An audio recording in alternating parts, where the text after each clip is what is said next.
conducted in a dysfunctional manner. Ladies and gentlemen, I want to assure you and every person that's within earshot, every citizen of this state, that this cannot and will not be the result of this Medicaid expansion vote. You see, Senator Cates, Senator Saviello, they're my friends. And I believe in my heart that they believe this is the right path forward for the state of Maine.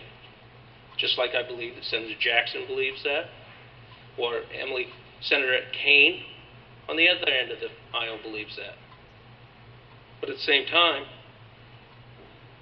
with all due respect, I hope that our colleagues recognize that many Republicans truly believe that it isn't the best path forward. It isn't that Republicans don't care. We care very much about the future of our state.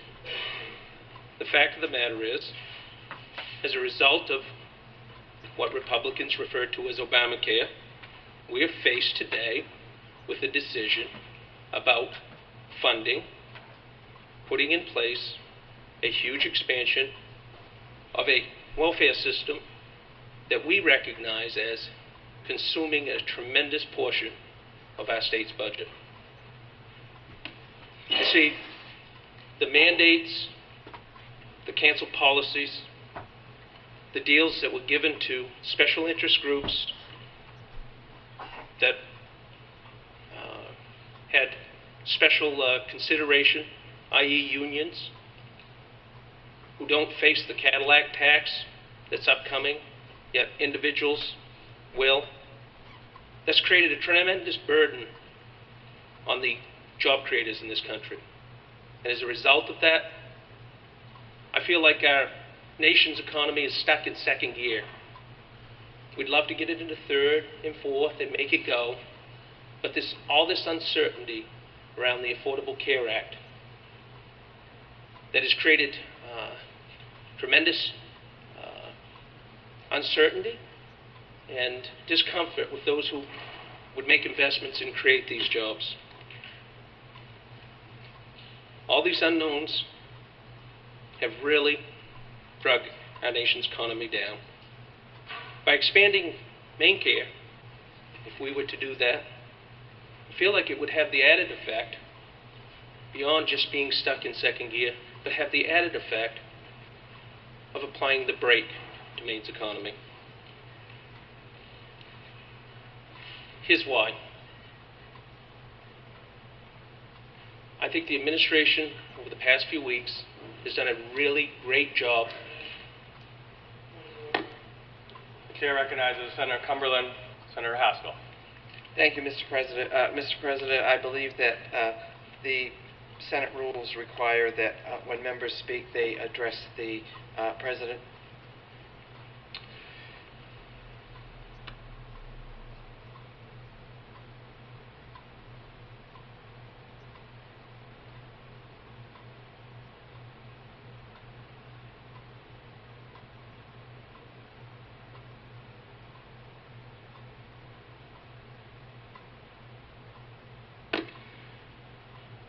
The chair would respond that I have given great latitude all morning and now most of the afternoon with everyone's remarks, and I would just encourage all the senators to try to focus their remarks and attentions to the President.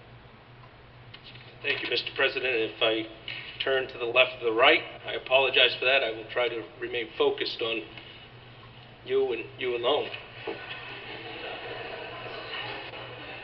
Atta boy. Mr. President, I think that the administration has done a really great job the last few weeks of pointing out all of the drains, all of the different agencies that are part of our state's budget, whether it's the Department of Inland Fisheries, Marine Resources, the Department of Environmental Protection, or frankly, for that matter, the Department of Health and Human Services, having many, many programs that have to go unfunded because we have what we call Medicaid, which is consuming a larger and larger portion of our budget every day. Ladies and gentlemen, Medicaid sucks the very life out of our other state agencies, and I think we all recognize that. We've been told here today that we're turning our backs on $1 million a day in subsidies from the federal government. We're told that that's our money. I beg to differ. I actually believe that that's our grandchildren's money. It's money that will be added to our national debt, an unsustainable, in my opinion, national debt that grows at an alarming rate. We have a promise of a 90% reimbursement rate moving forward after 3 years. Ladies and gentlemen, I too went on some of the exchanges, did a little bit of research. I want to assure you that we're not turning our backs on $1 million a day in federal subsidies. Quite to the contrary, there's a different path forward. That path includes having individuals that make above 100% of the federal poverty level join or go to the exchanges. They have navigators that will help them through the process, and for as little as less than $5 a week, they can buy insurance policies. If they purchase a silver plan, not only will they receive subsidies on the premiums, they also will receive subsidies on the co-pays and the deductibles. There are tremendous opportunities for people with low and moderate incomes to access this. Now, I want to assure you that I don't think anybody in this room is trying to mislead anybody, nor have I been led to believe that anybody has said that about me in this room. I want to be clear. Individuals that make less than 100% of the federal poverty level have an exemption. And I'm going to read that exemption to you. It comes from the Robert Wood Johnson Foundation. They've got a primer for assisters. It's dated October 29th, 2013. That exemption says, you anticipate your annual income will allow you to qualify for a premium tax credit. That's prospective. You anticipate, i.e., your estimated income is above 100% of federal poverty. Estimated. And you receive an APTC for the year. Ladies and gentlemen, that's about looking forward, is about making a commitment to your own economic future. You anticipate.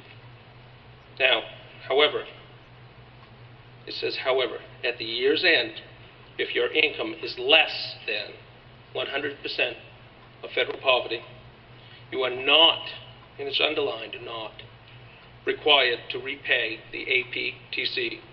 Instead, your premium tax credit will be calculated based on your actual annual income.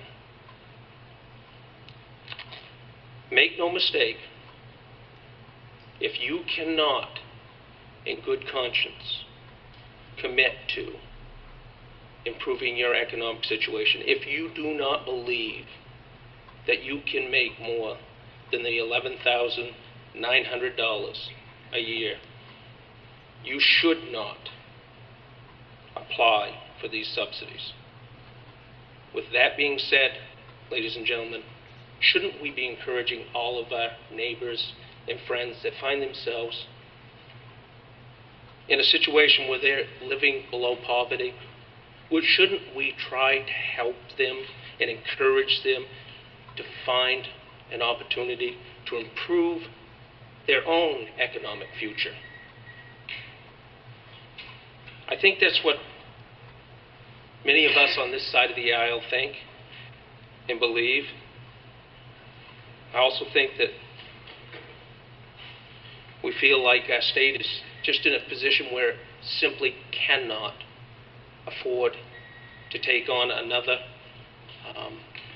program, when we face budget shortfalls that we can't currently fund. We struggle down in appropriations every day with closing that budget. In just a few short years, potentially, depending on whose numbers you want to believe, we'll be facing $40, $80 million of new expenditures. I ask all the members sitting here today to join me in doing the right thing. Let's allow individuals to access the private insurance market with these subsidies that exist, while we truly allow Washington to pay the bill moving forward. Mr. President, I request a roll call.